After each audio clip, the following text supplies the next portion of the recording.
I'm Laura Domela from Slowboat.com. And I'm Sam Landsman from Slowboat.com. We're here today talking about how to clear Canadian customs when you're arriving from Washington State heading into British Columbia.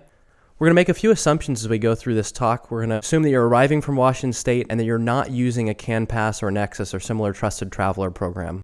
These trusted traveler programs are very convenient, highly recommended if you're going to be going across the border frequently. But for the first timer or occasional border crosser, they're not necessarily worth the hassle of getting. If you do have these programs, you'll have information given to you from the government that tells you exactly what you need to do when you cross the border, and the process will be somewhat different than what we're talking about today. Okay, Sam, so I'm headed to BC in my boat. What happens when I cross the border? I can see on my chart, I'm in the US, now I'm in Canada. What's next? Well, actually, when you first cross the border, nothing happens at all. You simply go across the border. There's no sign that welcomes you to Canada. There's no border patrol waiting for you, typically. There are occasionally boats out patrolling the border, but it's rare to see them. So what you'll do if you're just out for a day trip and you're not even going to stop in Canada, if you're just going to pop over, maybe you're following whales in Haro Strait or fishing across the border, and you simply will go across the border. As long as you don't anchor, touch a dock, touch another boat in Canada, you don't have to clear customs at all. But if you do want to go into Canada and visit a town or a port or drop the anchor, you'll need to clear customs. So where can I go to clear customs then? There's several places you can go, and you get to choose which port you want to go to yourself. The short list here is Victoria, Sydney, Oak Bay, Nanaimo, Campbell River, although that's pretty far north for most recreational boaters, Bedwell Harbor, Vancouver, White Rock, or Surrey. The specific facilities in each of these towns or cities can be found on our website. Click the link below, and you'll be able to see the specific dock where you go to clear customs when you arrive in one of these cities. Okay, so what if I've gotten into Canada and I want to touch land? I've gone into one of the ports and I've got the customs dock in sight. Now what do I do? Yeah, you'll want to just go ahead and pull up to the customs dock like you normally do. Your crew is allowed to step off the boat to help secure the lines in the vessel, but they need to stay on the boat other than when they're securing the vessel. So they aren't allowed to go and walk their dog or go up to a cafe and have a bite to eat. They need to be on the vessel. And then the captain will take the documents up to the customs phone or the office. And they... Oh yeah, the phone, the dock phone. Yeah, a lot of these facilities are not manned by customs agents. And so you'll actually be picking up a phone. There are no numbers to dial. It simply will directly connect with customs officers located somewhere. Far from you. Yeah, I actually had one instance a few years ago where I was coming into Prince Rupert, and they asked where I was. I told them I was in Prince Rupert, and they asked what province that was in. So they're not necessarily up to snuff on their Canadian geography. No, they've asked us how to spell different places we've been to. It's kind of funny. But anyway, the captain will take the documents up to the phone or the office, and they'll just answer the questions that the officers ask. So they'll ask for names, date of births, boat registration number, and then they may ask about any number of other things, ranging from what food's on board to if there are any commercial goods on board, financial instruments above $10,000 in value, and so forth. So I have a question. Is there ever a time when you would call ahead and tell them you were planning to go in to customs? Yeah, there could be a few times when you would want to call ahead and make contact with them. If you're using one of the trusted traveler programs, they typically operate by calling ahead. The other time is if something has gone wrong. Maybe you were not planning on going to Canada, but you've had a medical or mechanical problem. Maybe you're going to be late because of weather or a mechanical problem or something like that. Right. And so any kind of special circumstance, it can't hurt to give the customs officers a call in advance and let them know what's going on and what your plan is. Okay, great. So are they just open 24 hours? What happens if I get there at 10 p.m.? Short answer, no, they're not open 24 hours. They're posted hours, and some of these customs facilities are only open seasonally too. So if you go to slowboat.com or click on the link below, you'll be able to see a list of the specific facilities, their hours, and any seasonal closures they might have. Cool. Okay, and I assume I need my passport, but what else? Are there other things I need to have with me? Yeah, you need to have a valid passport for everybody on the boat. A passport card or enhanced driver's license will work for U.S. citizens, but there needs to be some official travel document, and a passport is the most reliable source of that. Okay. You'll also need your vessel registration or documentation. So if it's a Washington registered vessel, you'll need the WN number and the registration information. If it's a federally documented boat, you'll need to have the Coast Guard documentation, and you'll need to take that with you as you go up to the customs office or phone. You need to have the actual paperwork, not just the numbers, right? Yeah, it's always good to have the actual paperwork. I've seldom been asked for it, but it's good to have in case I was. Oh, and kids. We didn't talk about kids. Yeah, of course, kids are allowed across. Again, they need to have a passport or passport card. Kids typically don't have enhanced driver's licenses. And the important thing if you're traveling with minors is that both parents need to be present, or you need to have a notarized letter from the parent that's not there authorizing you to take the child across the border. What if I'm traveling and I have a dog? Can my dog clear customs with me? Does it need something special? Yeah, of course, dogs, cats too, and other pets are allowed across the border. There are some restrictions. Dogs and cats both need to have a rabies certificate, and that needs to be a paper certificate that's signed by a licensed veterinarian. Any pet over 8 months old needs to have that rabies certificate. And also there are pet food regulations. This can trip people up frequently because the pet food often contains prohibited items, so meat and so forth, that you're not allowed to take across the border. These things change. We'll talk about them later on more extensively, but keep in mind that you must make sure that the pet food doesn't have any prohibited meat in it. There's a maximum weight of 20 kilograms. The pet food or product has to be from the United States, and it has to be in its original commercial packaging. Right, you can't keep it in a bin that you use at home to scoop it out. No, unfortunately not. You could keep the entire bag in the bin, but you can't empty the bag out into the bin. It needs to be in the original packaging so the customs agents can see where your pet food actually was manufactured or arrived from. Yeah, exactly. Okay. So now what about things that aren't allowed? There's prohibited items, right, that I can't take through Canada.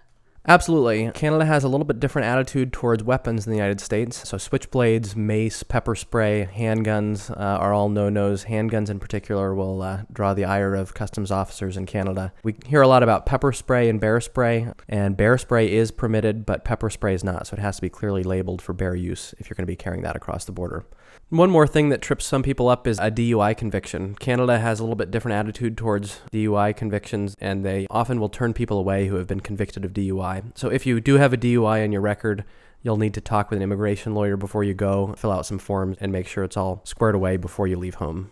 So what if I'm going through Canada all the way to Southeast Alaska, and I'm going to hike in bear country, and I want to bring my rifle? Can I? Yeah, rifles, ordinary rifles and shotguns are permitted. They must have a barrel length of at least 18.5 inches. There's a form that you have to fill out, RCMP form 5589. That's RCMP 5589, and that's a temporary firearm import form. And then you have to pay a $25 Canadian fee. Canada has much stricter gun laws than the United States, so if you have questions, I encourage you to call the Canadian Customs Office 1-800-731-4000, and that's a specific firearms division at Canadian Customs that you can ask specific questions. So before you said no mace, but what about bear spray? Isn't that the same kind of thing? Can I bring it through Canada, or do I have to wait till I get to Alaska to buy it? Good question, and that's an important one because it's important when you go ashore in a lot of these places in both British Columbia and Alaska to have some kind of bear protection with you. And bear spray is both effective and easy to use by untrained individuals. Bear spray is permitted into Canada, but it needs to be clearly labeled for bear use. And occasionally, yes, I've had a customs agent tell me that I wasn't allowed to use it on a person. So okay, then. You're allowed to bring the bear spray. I use this kind that you buy at RAI and never had a problem with that. As long as it's labeled for bear use specifically, you shouldn't have any problem. Okay, great. But the important part here is that you declare it. They'll ask probably if you have any weapons on board.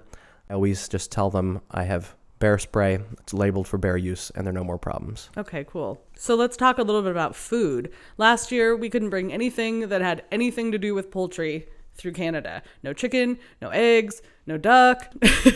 They were very clear. But then this year, they didn't care about chicken or poultry products at all. So how do you know what you can and can't bring? Is there an easy place to find that information? Unfortunately, there's not. There's a website that the Canadians have that is very difficult to use, and the food restrictions, as you found out, are constantly changing and evolving. Mm-hmm. So the easiest thing to do, and what I recommend, is that you just shop for your fresh produce, meat, and poultry once you arrive in Canada. Schedule your first or second night in Canada to be at a dock somewhere near a grocery store, and that way you just don't have to worry about any of it. But there are some guidelines. Generally, you're not allowed to take any citrus across. You're not allowed to take any stone fruit, so apples or those type of things. Potatoes. Yeah, right. Potatoes are not permitted typically. Corn on the cob is often not permitted.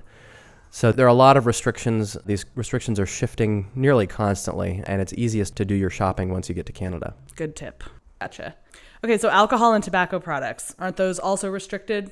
Right, and the limits when we talk about limits for alcohol and tobacco are the duty-free limits. So you're allowed to take excess quantity as long as it's for personal use, but you may be subject to duty on this. Alcohol is limited per person to 1.5 liters of wine. That's two normal-sized bottles. Mm-hmm. Or 1.14 liters of liquor. Okay, how much is that?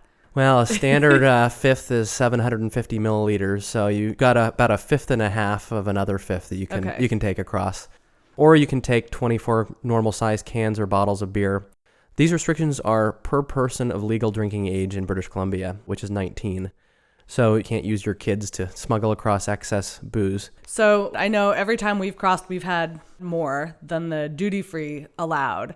And as long as we've said, okay, we have 3 bottles of wine, we have a case of beer, we have 4 partial bottles of bourbon, vodka, whatever else. And they'll ask sometimes, well, how much partial? Half or a quarter or whatever. And it's been fine. As long as you declare it, it seems to be fine. We've never had to pay a duty on it as long as it's open. Yeah, that's been my experience as well. What typically happens is I've been on the boat for a while. I might have some partial bottles of booze Right. That are in excess of the quantities I'm allowed to bring across. And rather than dumping them out before I leave, I simply declare them as I go across the border, say that they're open.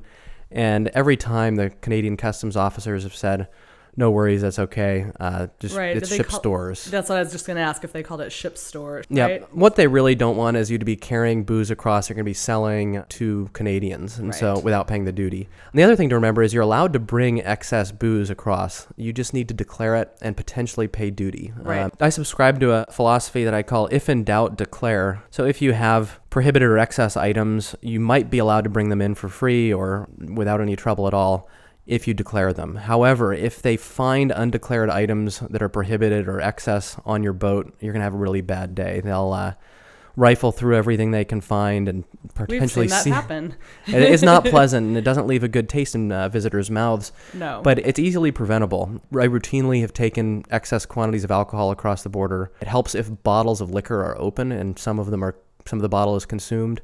Right. As long as it doesn't look like you're going to go resell them in Canada for cheaper than Canadian liquor prices. Exactly. They're generally pretty understanding. They understand, especially for cruisers, we're going to be there for weeks or months at a time, and it's not practical necessarily, especially with more specific types of liquor, to acquire them in remote parts of British Columbia. So I find that the customs agents are friendly and helpful as long as you're friendly and helpful to them.